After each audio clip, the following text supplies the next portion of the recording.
builders! Panibagong episode, panibagong building tips. Kung napapaisip ka kung paano makatipid pag ikay ay nagtatayo ng iyong structure, tamang-tama, nandito ka sa tamang video. Ano-ano nga ba yung mga tips para tayo makatipid pag nagpaplano tayong magpatayo ng any structure? Number 1, choose your consultant. So, bakit nga ba kailangan ng mga consultant or professional? Of course, kailangan natin ito dahil sila yung nakakaalam ng trabahong ito.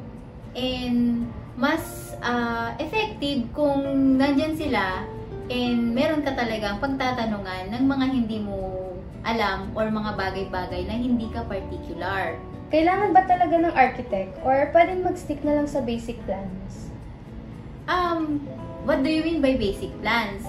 Kasi right now, marami na talagang nada-download sa internet, pero hindi to kumpleto. Kung nakikita nyo, floor plan or perspective, hindi yun gagana na parang gagayahin mo lang siya on-site. Lalo-lalo na ngayon, kailangan mong mag-submit ng complete plans sa mga building officials para makakuha ka ng building permit. In choosing your consultant or your contractor, architect or engineer, you have to check their licenses. Lalong-lalo na sa contractor, meron akong separate video for that. Ililink na lang namin below. Paano po pumili ng tamang contractor na hindi overpriced? Si client, pwede siyang mag-engage or kumuha ng contractors, mga 2 to 3, para magpa-cost or magpa-bid. Ang suggestion ko, kailangan pare-pareho din itong mga contractor na ito ng plans na i-cost. Number 2 na tip, set a meeting with the consultant or yung napili nyong professional na mag-guide sa inyo para sa iyong ipapatayong structure. So, sa meeting with the consultant, kailangan ilatag nyo lahat ang mga gusto nyong ipagawa. Also, pwede nyo na rin ditong pag-usapan how much is your budget. Mas maganda itong pag-usapan sa planning stage pa lang para si consultant, si architect, mas magawa niya ng maayos yung design or yung plans ng structure na ipapagawa nyo. Magkano po ba ang average na budget para sa simpleng bahay? Usually, meron tayong mga tinatawag na finishes. Meron tayong standard finish, meron tayong elegant finish, meron tayong deluxe finish.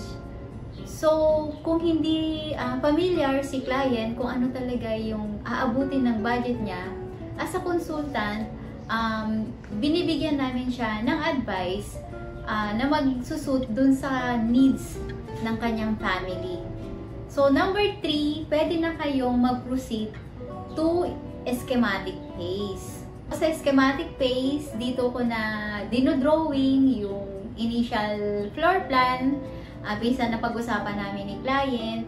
And then, I will make 2 to 3 options, ibabato ko sa kanya, and then they will comment kung ano talaga yung mas prefer nila na i-go na plans.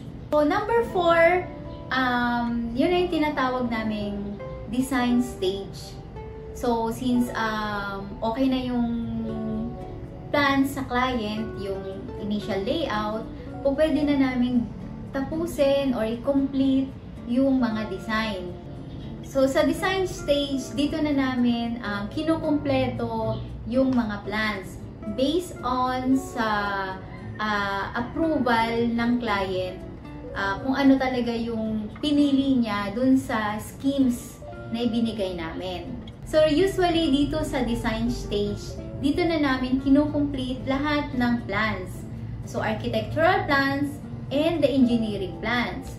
So, sa engineering plans, meron na tayong different video regarding kung ano-anong mga engineering plans yung kailangan natin i-submit din for the building permit.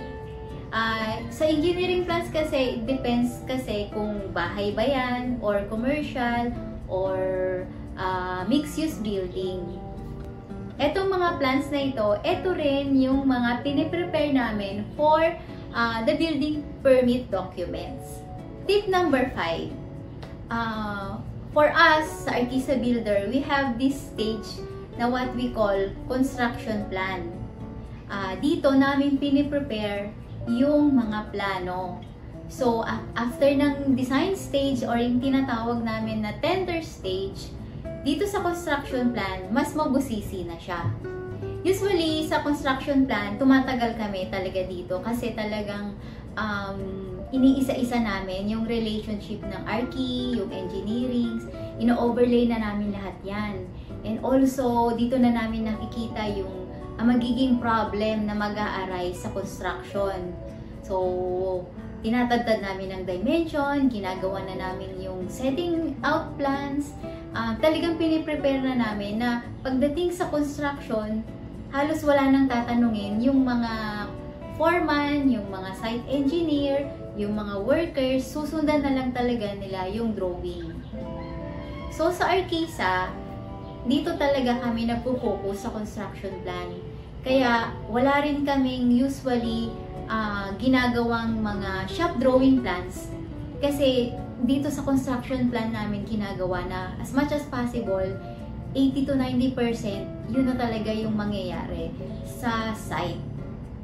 May tips po ba kayo para sa small space na bahay na hindi mahal ang construction? So kung small space na bahay or structure, mas maganda siyang straightforward lang. Kung ano lang yung need for that space, yun lang talaga ilalagay mo. Number 6, construction stage. Dito mo na makikita and ma-appreciate yung pagkuha mo ng consultant or yung contractor. Ano ang mga common mistakes ng mga nagtitipid sa construction at paano ito maiiwasan? A common mistake is yung hindi nga pagkuha ng contractor or ng consultant. Paano maiiwasan? Just trust.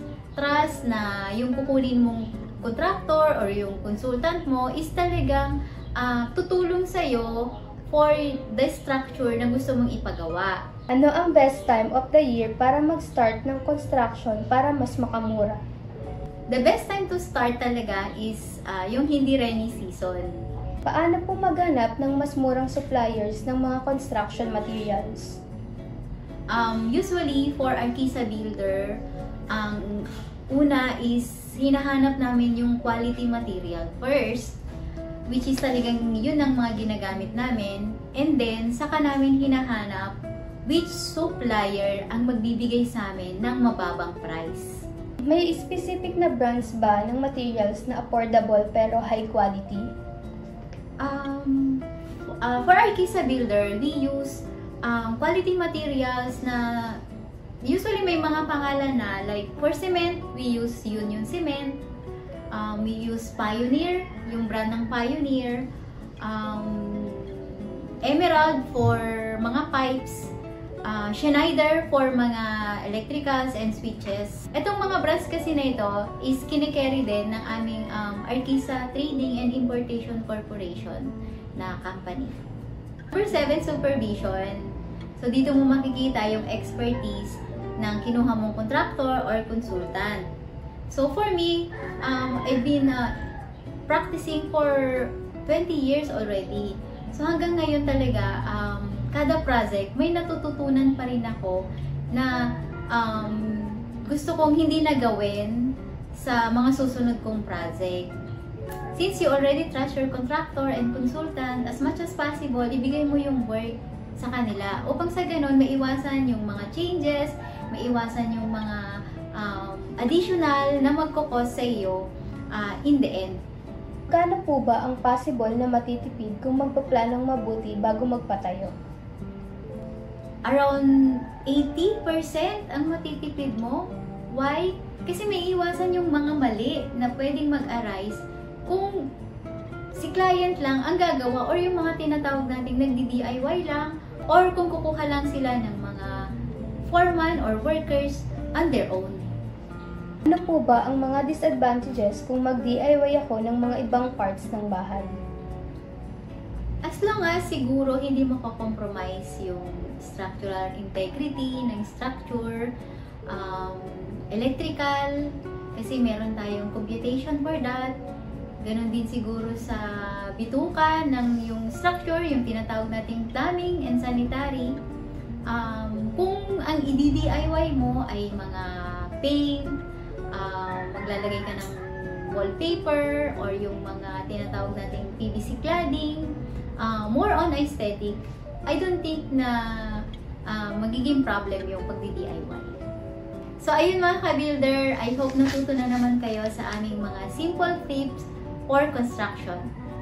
Please follow our social media accounts, our FB page, Artisa Builder and Development Corporation, our website, www.artisabuilder, and our Instagram, Artisa Builder. Also, we have our YouTube channel, Artisa Builder and Development Corporation.